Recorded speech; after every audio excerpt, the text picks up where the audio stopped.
dia memikirkan orang lain sebelum memikirkan Anda sendiri.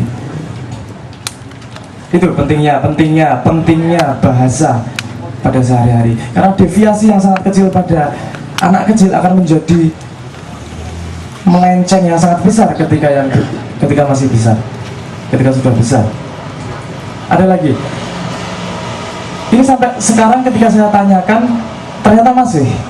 Ketika ujian itu instruksinya, jawab dengan jawaban yang Anda anggap paling benar.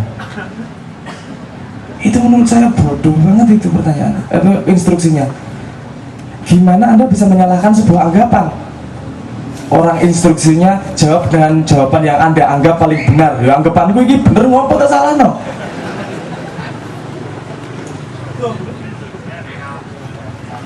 Tapi itu berjalan sampai sekarang dan itu tidak teliti. Kalau mau mencari terjadi sangat banyak deviasi di situ, sangat banyak miss kecil-kecil seperti itu yang kalau ditumpuk bisa jadi sangat besar dan membentuk yang seperti ini, jadi salah kaprah semuanya.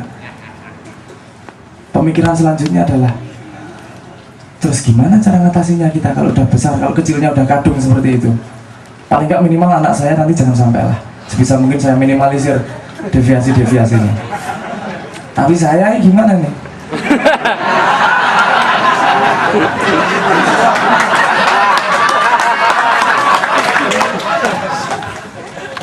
Harap informasi, ayah saya tidak bisa menemani saya ketika kecil, jadi jangan salahkan beliau. Waktu kecil tuh SD itu kita bertemu setahun sekali paling, setahun 2 kali. Itu pun malah dikasih pertanyaan pasti PR gitu terus-terusan. Yang dijawab dengan koma itu tadi. Betapa tersiksanya saya. Disuruh berbakti satu umur hidup.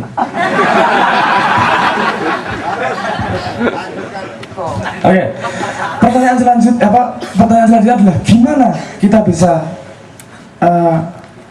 saya bisa mengatasi apa yang sudah saya dapatkan ketika kecil. Karena ini sudah hardwired, ini sambungannya udah jelas ini. Nggak bisa saya kembali lagi. Menurut ilmu biologi nggak bisa saya riset lagi. Kita kan tahu sendiri, ketika kecil kita belajar sangat gampang. Semakin tua semakin susah. Karena itu tadi, karena gray matter-nya tadi sudah berubah menjadi myelin itu yang sudah susah, sehingga kita menjadi lebih susah untuk belajar. Di sini referensi agama memberi sedikit jawaban. Agama mendefinisikan manusia sebagai makhluk yang berakal.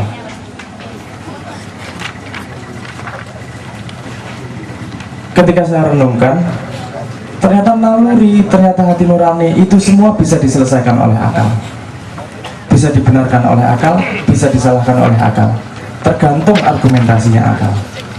Kan gitu. Oke. Kalau menurut naluri itu ya gini, kalau menurut kata hatiku ya refleksku ya seperti ini. Tapi menurut akal bener nggak nih? Kan gitu. Kita sebagai manusia kita diberi akal.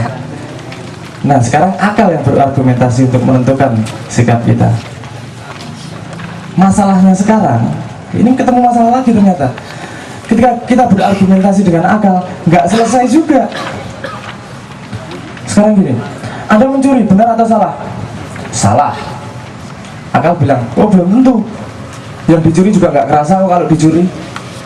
Terus saya kan butuh makan, daripada saya mati mending mencuri. Oke, berarti Anda nggak terlalu salah. Tapi Anda nggak bilang juga sama orangnya yang Anda ambil, dia dirugikan juga. Oh ya berarti Anda benar. Mencuri itu bersalah.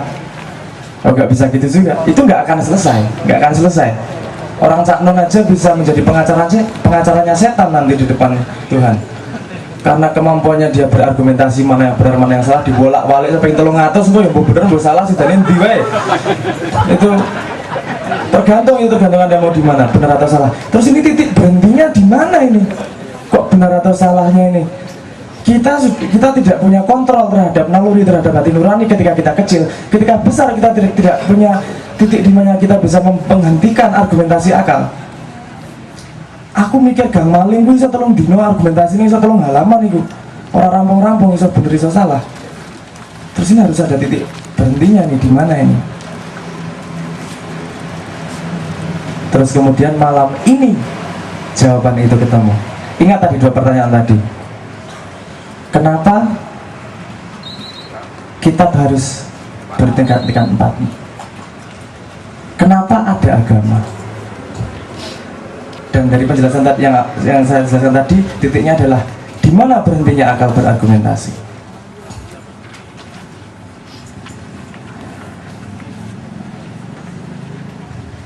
Tuhan menciptakan 4. Menurut saya ini ya, menurut saya, nanti benar atau salahkan sama Kiai Non aja. Ini waktu itu belum ada kitab, karena pendidikannya langsung dari Nabi Adam. Nalurimu dan hati kecilmu terjaga langsung dari Nabi Adam sebagai seorang manusia pertama yang merasa bersalah. Jadi pasti sangat diperhatikan.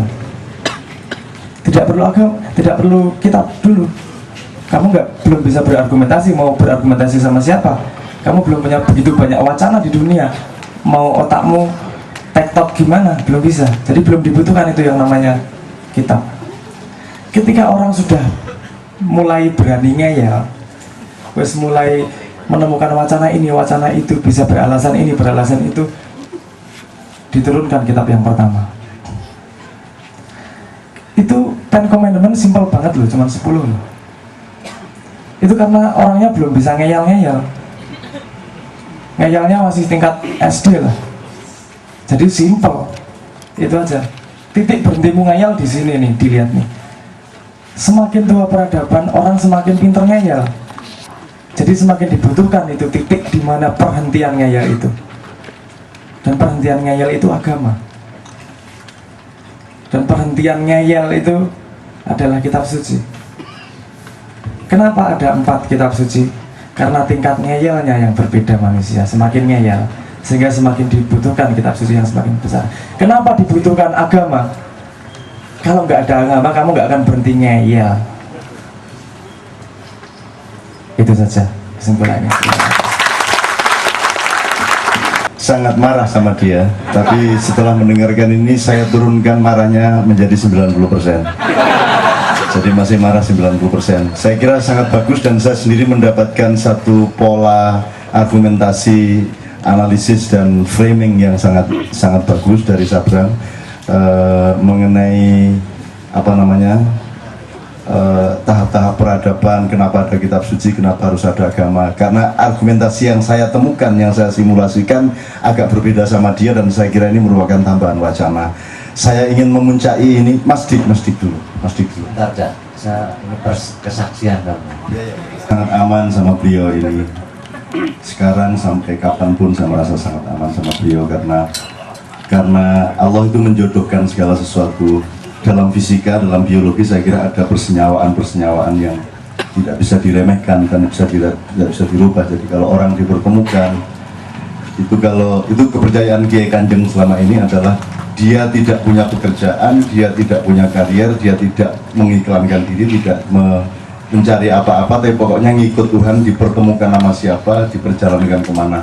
Dan alhamdulillah sampai 30 tahun ini terus tidak berhenti meskipun tidak pernah nanjak dan tidak pernah dimuat di koran juga, sekali-sekali aja gitu ya. Ya bahkan tahun ini kita sangat kerepotan harus menunda dari bulan Juli karena teman-teman ada yang ini itu, ada yang banyak yang nggak bisa, akhirnya kita tunda sampai bulan Oktober karena kita